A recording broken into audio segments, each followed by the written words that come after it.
Hey, amazing only child moms. I'm FOA Comment, your part-time working mom friend who loves Yahweh, family, and fun. Welcome to the family of one where we share joys and adventures of raising an only child. Expect relatable stories, parenting laughs, and faith-filled tips. Let's make small family life enjoyable. Woo! Hi, and welcome to the family of one. This is your friend Foa. Yes, we are friends if you are listening to this podcast. So, today's topic I wanted to share about just having one child. You may have heard it one and done, good with one. What does my husband say? Have one, just the perfect one. Why ruin it?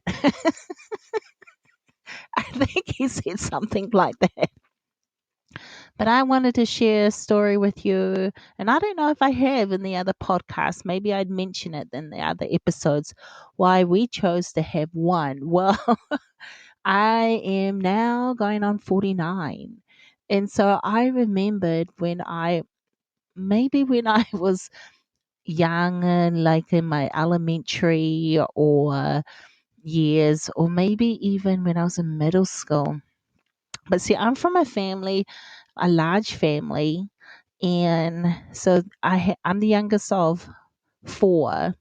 No, wait, hold a minute. I'm the youngest of five. So I have one brother and four other sisters.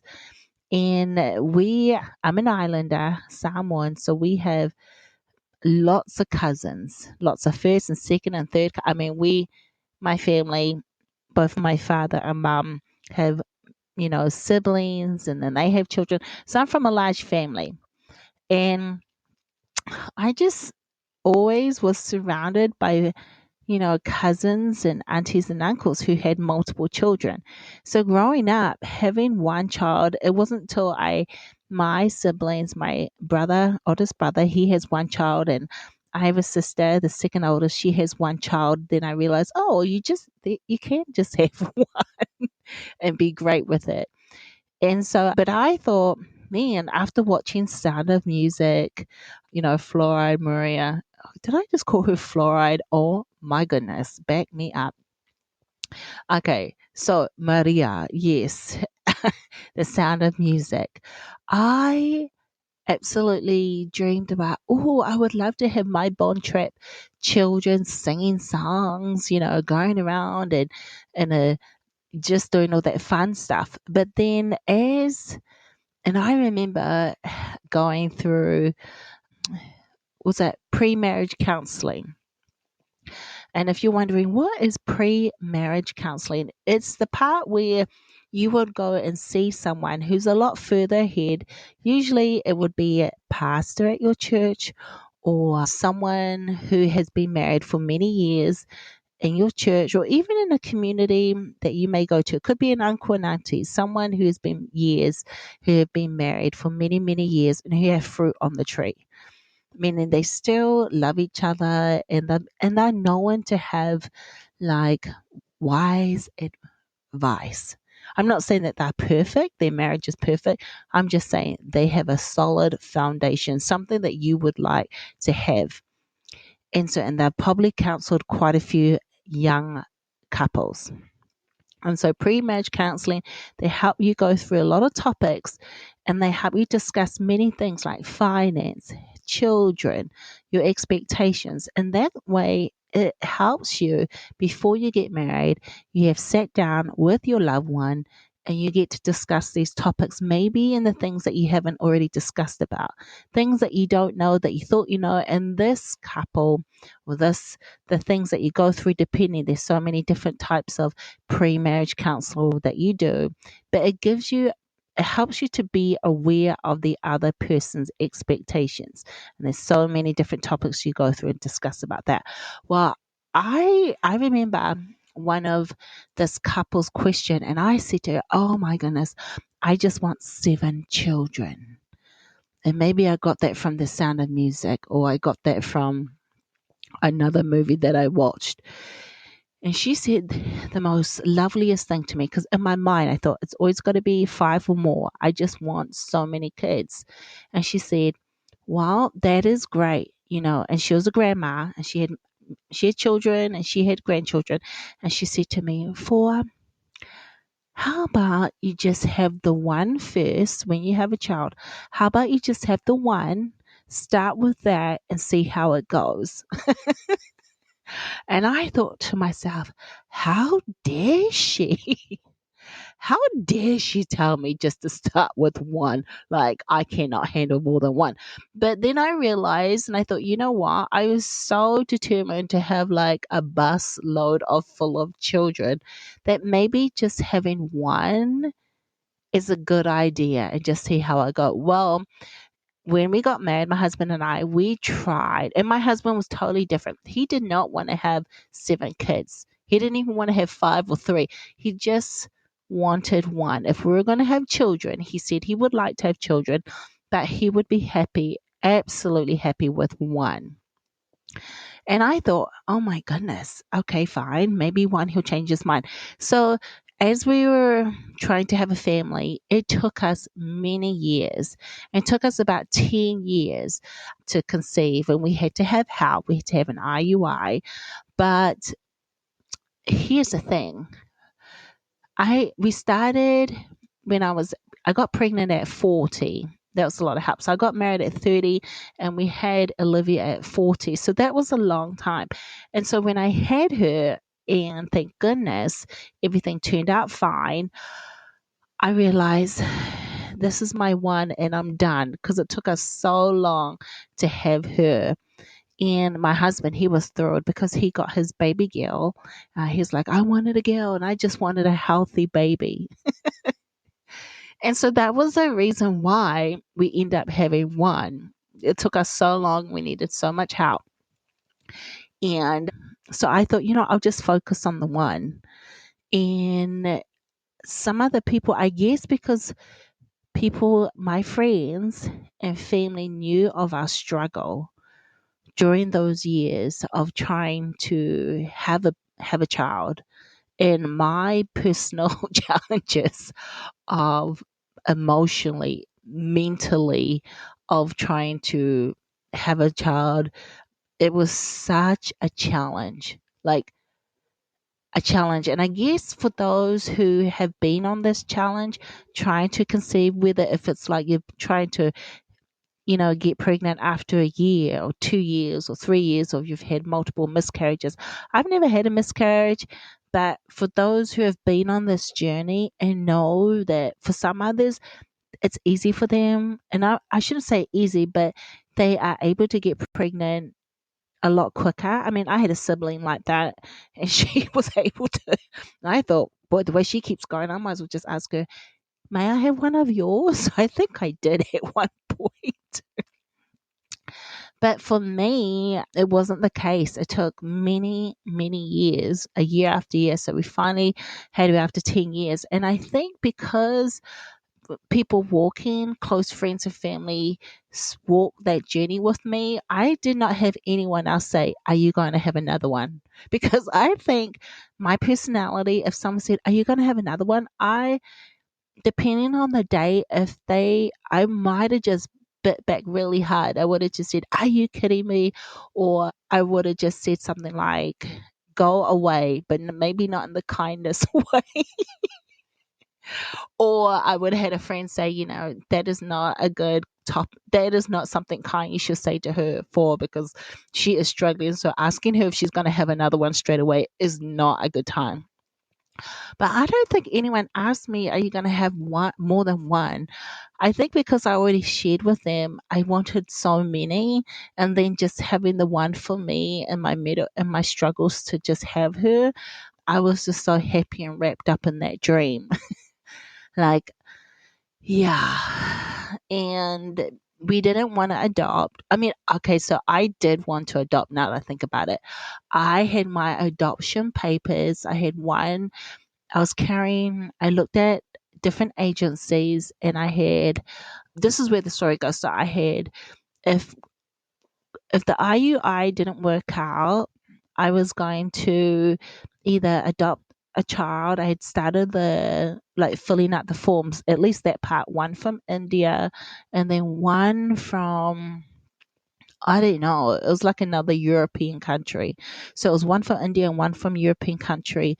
In the countries that I picked, it wasn't like something simple. Yeah, there was always a 2 year wait that you had to go through. And I don't know if it's like normal, but even to get on the list and be considered with the particular organizations I went with, you think I could just pick, and we did go local. I mean, I tried some local organizations. I called and I left messages to even start fostering, to look at it, to start training courses, but they never called me back. And then I emailed. I mean, I was like, goodness gracious me. It's like just someone replied back, call me. So after multiple times, and then just getting the scheduling. So in a nutshell, once we went through this, and then going through the route of the IUI, that is different too. That's and the closest clinic I think was like a few hours away. Maybe I think it was 3 hours away. Yeah. So those who have been on this similar journey to have one child, it is a lot. And so, I mean, other moms, I'm just reading some comments. They said, what could be more selfish than giving your all to one child? That's what mom said. And another one said, people tell me I'm selfish, but I know this choice is thoughtful. And another one has mentioned, I couldn't face another round of postnatal depression. Stopping at one protects me from my mental health. I mean, hello. Okay, so here it is. With my mental health, and I'm premenopausing, let's just say I am doing my best with the time I have, with the resources that's given to me, to try and not to go crazy around the house. But if you ask my husband and daughter, they would say, no, mum, you do go crazy. So you need to go and have a nap. I tell you what, I take my vitamins and I'm doing the best I can. And then another mom said, my in laws keep saying an only child is a lonely child. It hurts, but I know what's best for us. Now, oh my goodness, what is going on with the in laws that's saying to this mom, an only child is a lonely child? I remember, these two friends, and people just say the silliest things. They said, oh, I don't want a child even having it late, because then I want to, that child will be alone when you die. Well, excuse me. Like, I know of family members who are close in age and they have multiple children, and neither one of them are close. Like, neither one of those siblings are close to each other. So my perspective is, if because I only have one child, it's my responsibility to build the community around her and for her until she is able to build her own community, expand that.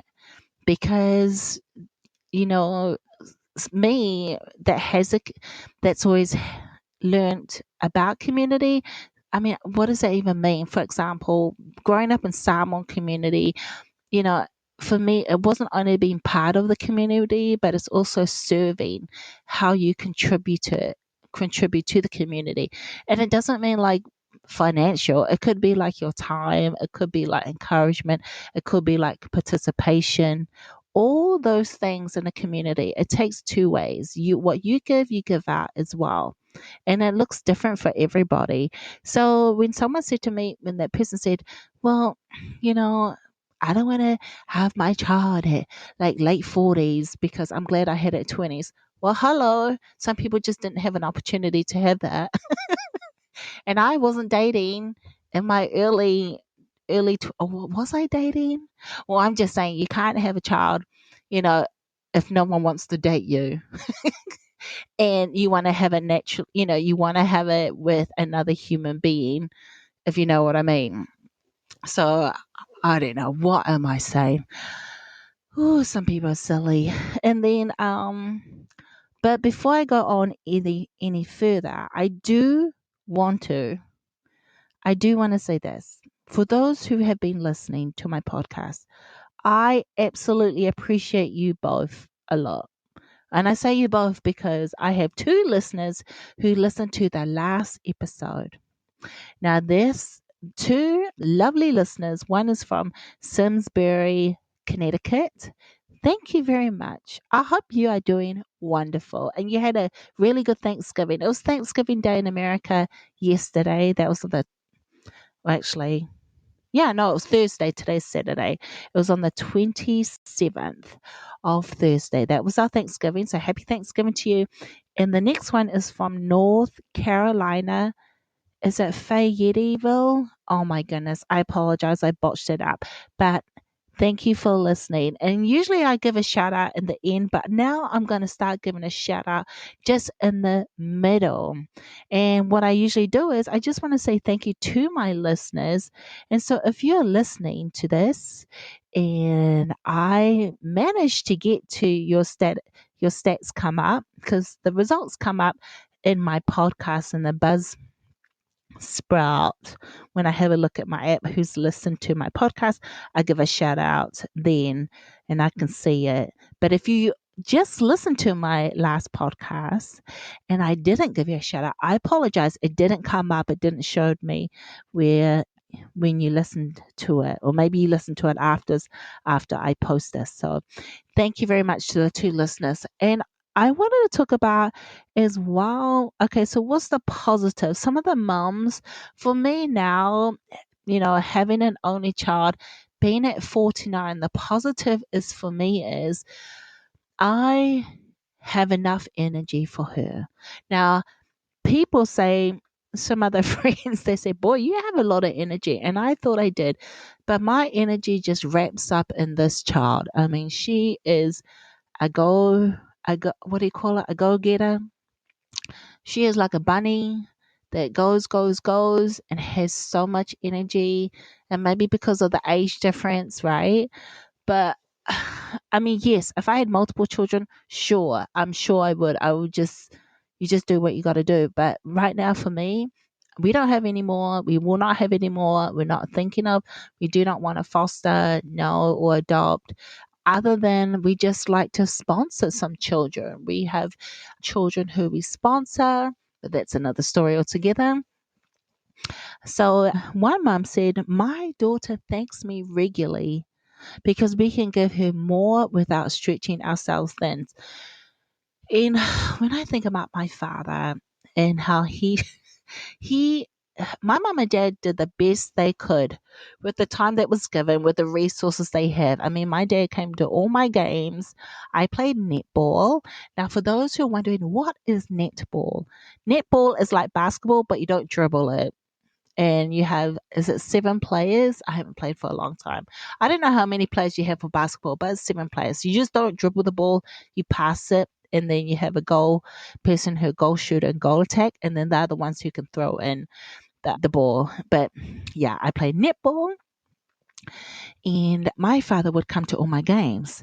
Now I have friends who have multiple children, and then they say, because Olivia, she does equestrian, and she has trainers, and then she goes to the barn, and it's an hour away from where we live, so it's a lot of commitment. Then I work part-time, so I'm able to do that. My schedule is more flexible because we just have the one, as you already know about that. You're listening to go, oh yeah. So I like that I'm able to be present and able to attend all her appointments because I make that work. And I'm sure other mums do, maybe with multiple children. All I know is my friends with multiple children, they said it's just they can't make it to everybody's events all the time.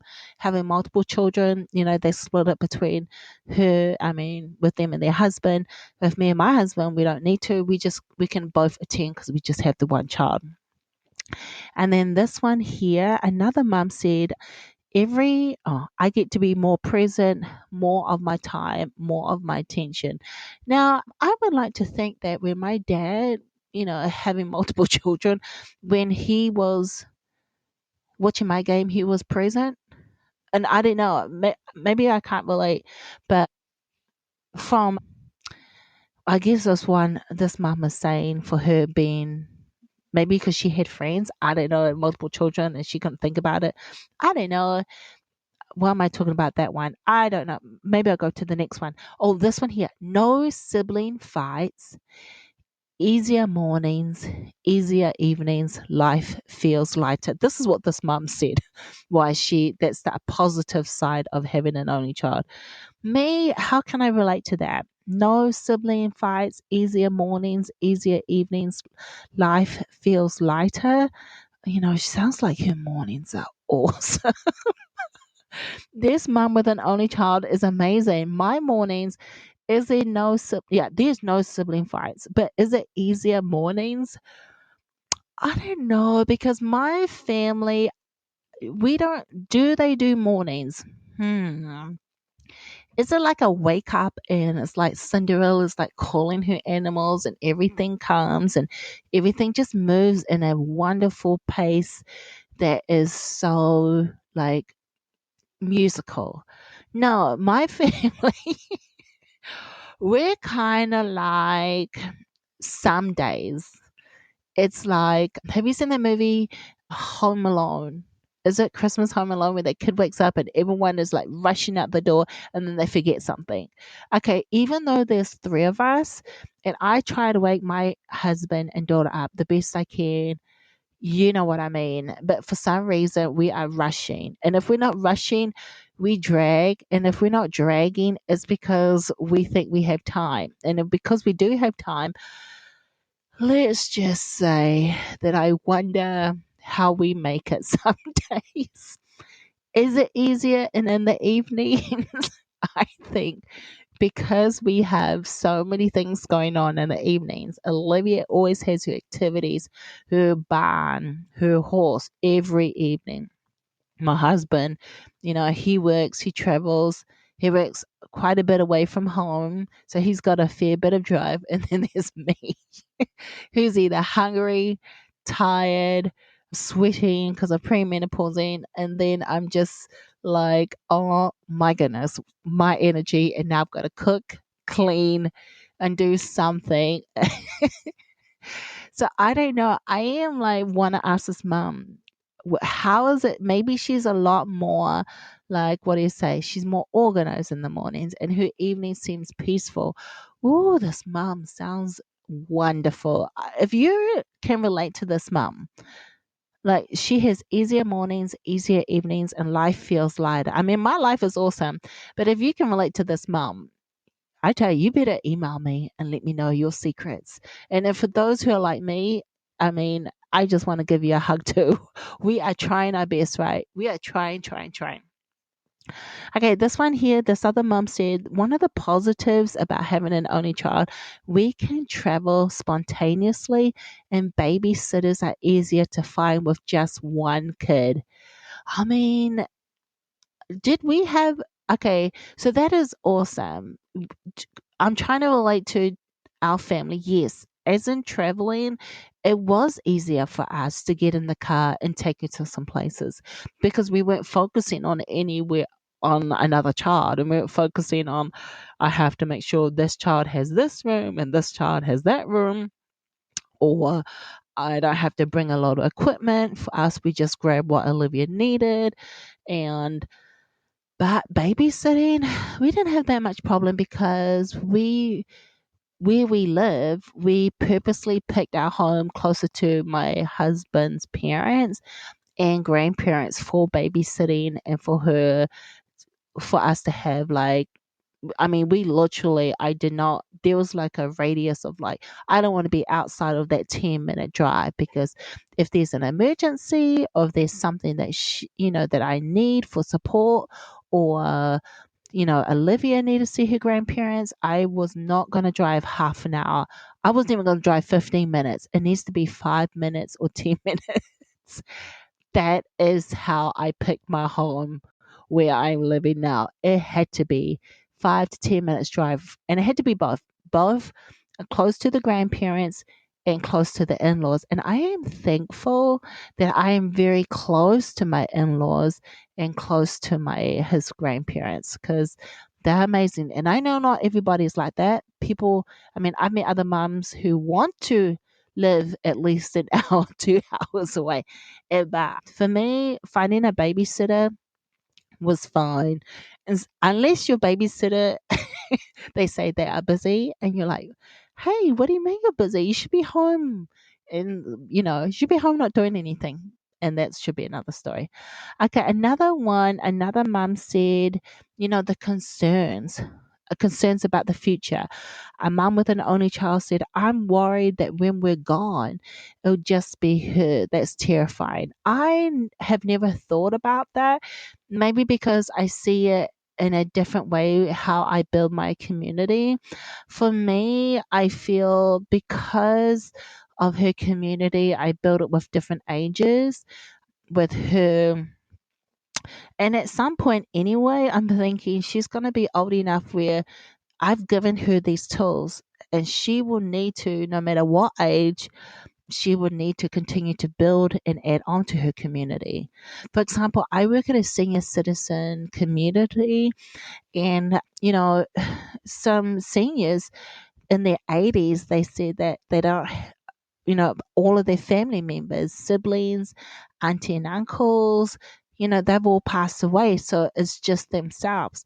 But because of the community, they do have friends who live there. They've learned to add on. So, but then I've met some other senior citizens and they have mentioned that once again, they're the only child. They don't have any family members, relatives per se. And so it is lonely.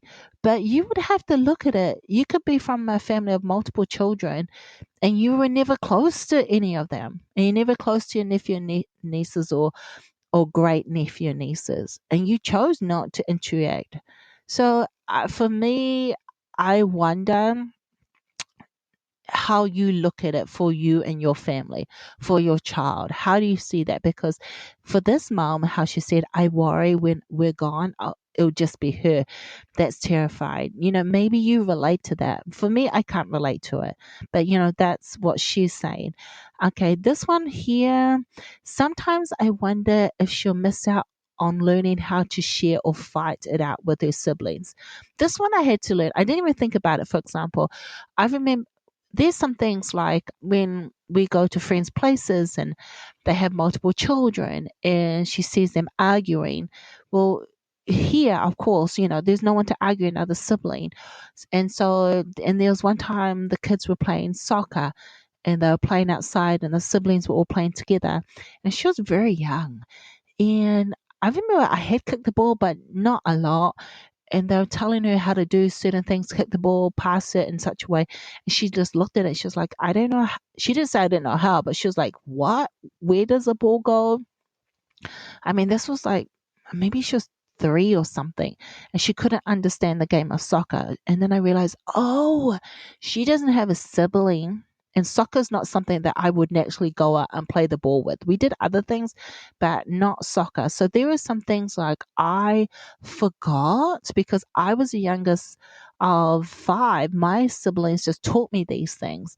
But when for her, I looked at from her perspective, like, oh yeah, unless I put her in a group of children all the time and she got to learn those skills from other kids, or you got to learn that from your siblings. But she was kind of like looking like, what do I do? And I realized like, there are some really good things that you learn from other kids, from your siblings.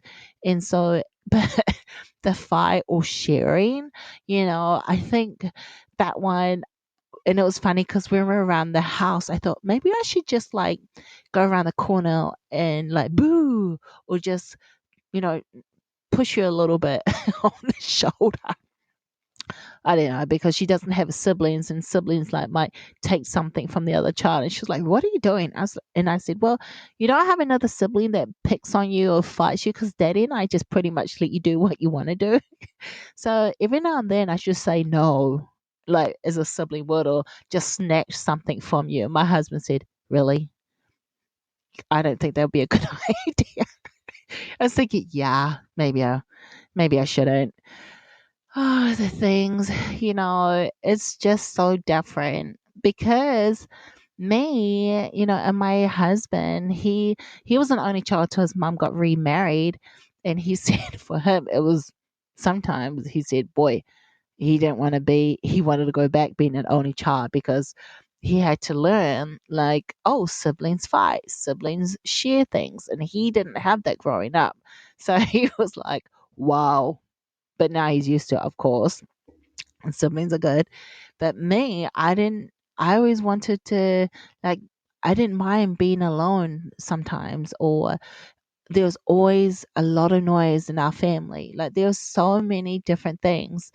But for my daughter, I asked, she said to me, Mom, when I get married, I don't want to be an only child because I get lonely.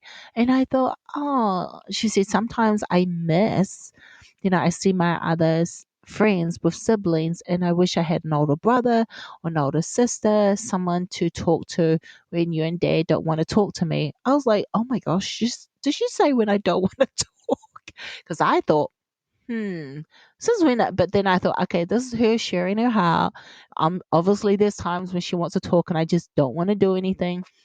Or she said, when like in the playground area, and I see my friends and these siblings are always looking out for them. So I wish sometimes when I had a sibling, they could just look out for me. But she's had to learn. She's got to build friendships with other, people at school, like maybe kids in her class, they can look out for one another. Is it the same? No, but that's just the world she lives in. So I explain it to her. Yes, your father and I are not going to have another child. We're not going to adopt. We're not going to a foster. It's just you, me, and daddy, and this is the way we chose. And I did tell her, you know, I think at one point we had a heart to heart. We always had heart to heart conversations. One point I said to her, I know you didn't choose this life because you would have chosen to have another sibling. She said yes. And I said, but as adults, your daddy and I did not choose this life. We did not want to have another kid. We chose just the three of us. So it's just the three of us. And but what do you do, right?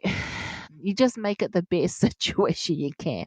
Now, most days she's happy, and she tells me that with the three of us. And then, there'll be like a 2%, probably 98%. She said, she's glad she has just dad and I and just the three of us. And there's other times when she'll say, I wish I had another sibling.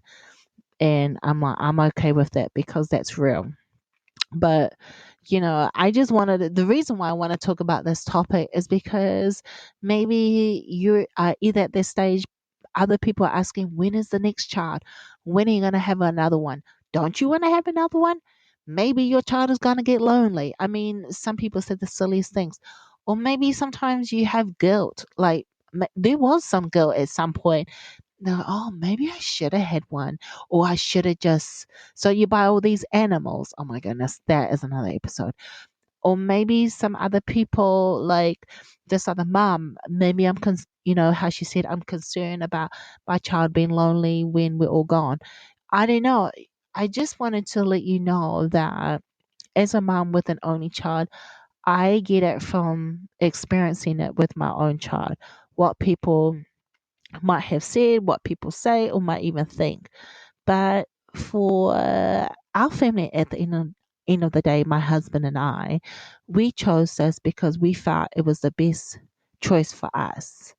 And I'm sure that whatever your situation is, because one, it's your business what you choose with your husband, and two, you are doing the best you can with the resources that you have, with the time that's given, and you are loving on your child the best that you can. I mean, way to go, mom. You are doing the best you can with the time that's given, with the resources you have. And so you are learning about your child's heart. You are encouraging them in the best way you know how. And yes, do we make mistakes? Woo, we make mistakes all the time. Or maybe you don't, or maybe you're getting better at some things. But the fact is that you show up, you are continuing to love on yourself, and tell yourself you are the best parent for your child. I tell my child, you're welcome. And my husband, you are definitely welcome. You both are so welcome. I'm going to wear a t shirt. You're welcome. Oh my goodness, I crack up. So I just want to say thank you for listening to my podcast. Thank you for, subscribing it, giving it a like. And another thing is, I have this book, the period book. It is coming out so soon. I wrote this book because I wanted to talk about big topics in a gentle way. And I didn't want to feel it to be awkward. I didn't want to feel it to be like, oh my goodness, go into other topics, complex topics that I feel, my 9-year old, well, she's 8, she's going to be 9 very soon. I didn't want to open up so many different complex topics about the period. I just wanted to talk about the period. That's it. So it would be so I can lead other conversations. I just needed a little bit of help.